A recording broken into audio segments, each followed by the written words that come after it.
대한민국이 요즘 이 북한과의 관계 참 어렵고 무시무시한 상황입니다. 협박은 계속 이루어지고 있고요. 그에 따른 또 행동도 일부 거칠게 하고 있는 게 지금 현실입니다. 그런데 지금보다 남북 관계가 더 안 좋았던 때가 있었습니다. 때는 1968년도 김신조가 통대를 이끌고 대한민국 청와대에 침투하는 사건.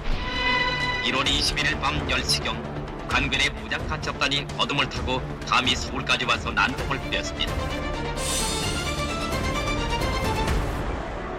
그때 이제 김신조 일당이 이제 성공했으면 바로 이제 전쟁이 시작될 수도 있다라고 이제 이야기하시는 분도 계셨는데, 한데 이후에도 엄청나게 큰 사건들이 많았습니다. 이만감에서 다뤘었죠. 1977년에 백건호 씨 부부 이제 북한 납치 미수 사건이 있었고요.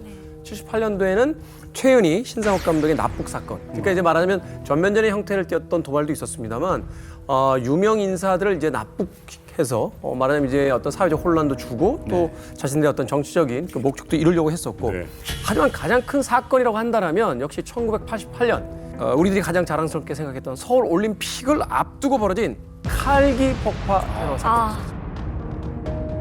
서두에 말씀드린 몇몇 사건들은 이만갑에서 다뤘던 이야기였어요. 네. 공통점이 있습니다. 뭘까요?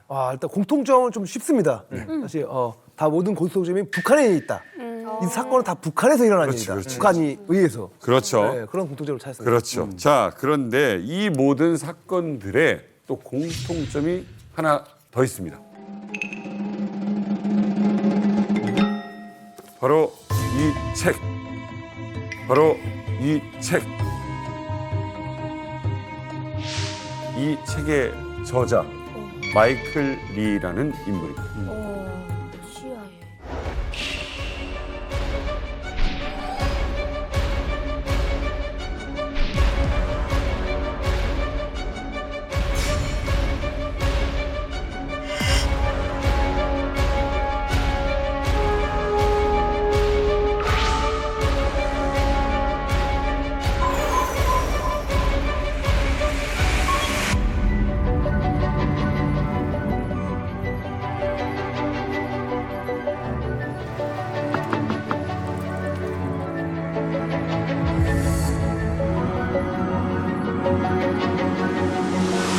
근데 시기적으로도 이제 1968년 김신조 일당 사건부터 88년 올림픽 이제 그 칼기 폭파 사건까지 무려 20년에 걸쳐 있는데, 이 20년에 걸친 대한민국의 가장 중요한 사건들의 공통된 한 명의 인물이 있다? 저도 이제 한국 현대사에 대해서 조금 이렇게 관심을 가지고 쳐다봤습니다만, 이 마이클 리라는 인물에 대해서는 한 번도 들어본 적이 없는 것 같아요. 너무 낯선 이름이거든요. 임진 기자님, 어떤 인물입니까? 자, 이분이 어떤 분이냐? 1970년대 미국 CIA 소속의 신문관으로 활동했던 분이에요. 그런데 우리 사실 국정원에도 신문관이 있거든요. 그래서 아마 우리나라로 오실 때 국정원 조사 과정에서 한 번씩 만나보셨을 것 같아요. 많이 만나봤죠. 우리 그 국정원에서 일을 하고 있는 신문관들의 역할은 간단합니다. 탈북민들 사이에 섞여 있는 간첩을 찾아내는 거, 색출하는 것. 그걸 신문관이에요. 신문관이라고 하죠.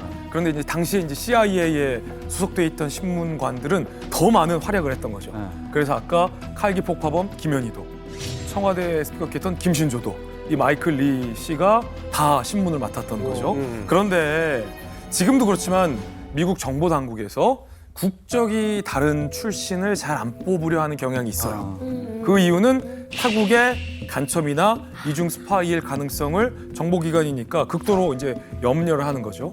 지금도 그런데 1970년대 같은 경우는 뭐 인종차별, 특히 뭐 동양계 사람이나 흑인에 대한 인종차별이 거의 뭐 일상이지 않았습니까? 그런데 그 시절에 CIA에서 한국인 출신으로 신문관으로 활약을 해서 CIA에서 인정을 받았다? 이것은 그만큼 조직에서 인정을 받았다고 볼 수 있는 대목인 거죠. 실력이 대단했던데. 지금도 1%도 안 되는 이런 정보기관에서 아시안들이 있는데, 그때 당시에는 신문관으로 CIA에서 정보 활동하고도 신문관으로 활동하셨다는 거는 전 되게 대단하고 봐요. 근데 CIA 자체 기관 자체가 국제 문제를 이제 해결하고 그다음에 해외 정보 수집하는 게 메인이다 보니까 이제 마이클 리 씨처럼 뭐 이중 언어 하는 거는 되게 좀 돋보이고, 그다음에 또 어느 해외에 가서 다 이렇게 적응을 잘 할 수 있는 그런 캐릭터가 CIA에서는 아마 되게 강력한 이런 포인트가 아닐까 이렇게 생각해요.